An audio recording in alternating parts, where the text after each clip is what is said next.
This is Clifford Scott. My persuasive speech is on why the ocean and space deserve equal attention. Imagine a world where darkness is total, pressure is so immense that only special type engineered vessels can survive, and life exists in forms we barely understand.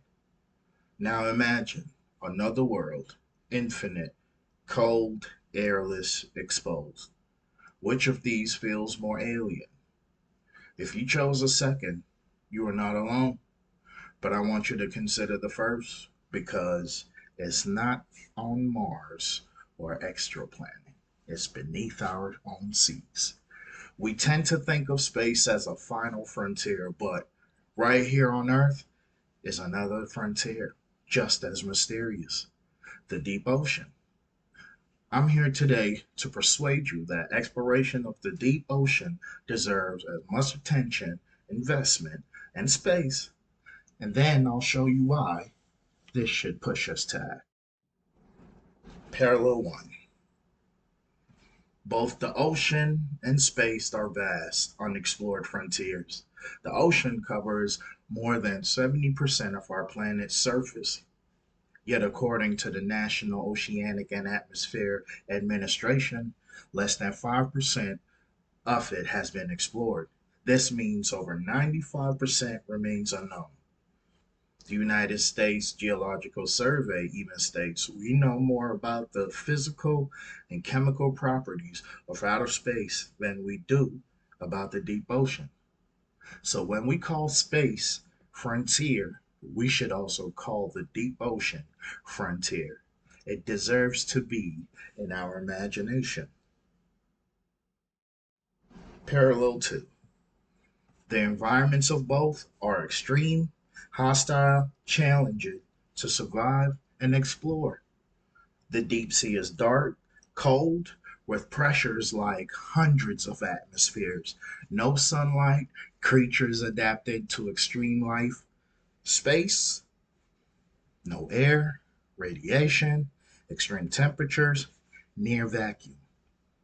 Even a recent review frames them as immense isolated environments, both defined by extreme pressures, and in discussion in the National Geographic between explorer Sylvia Earle and astrophysicist Neil deGrasse Tyson, they draw parallels between technologies developed for undersea and outer space life support and access. In both cases, the exploration means risk, cost, and innovation. So the technical challenge of exploring ocean depths is comparable to going into space. Parallel 3. Both hold incredible potential for discovery and thus merit serious investment. In the ocean, we have ecosystems independent of sunlight, countless species still undiscovered, unique geology, and resources. For example, the ocean literacy principle mentions major parts of the ocean remain mysterious. In space, we have exoplanets, moons with subsurface oceans, and still the search for life. A 2022 paper notes that the technologies from oceanography are being applied to the search for life in ocean worlds across the solar system. When you accept that they share this potential, it becomes clear neglecting one means neglecting discovery space.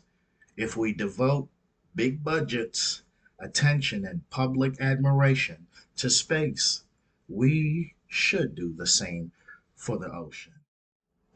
So, to summarize, the deep ocean and outer space are both vast and unexplored realms. Both are incredibly challenging to explore, and both hold immense potential for new discoveries. Because of that symmetry, it's simply not justifiable to treat the ocean exploration as secondary. It deserves equal attention. I urge you, support policies and increase funding for ocean research. Follow and talk about deep sea missions. Advocate that our public imagination includes not just the stars, but the seas.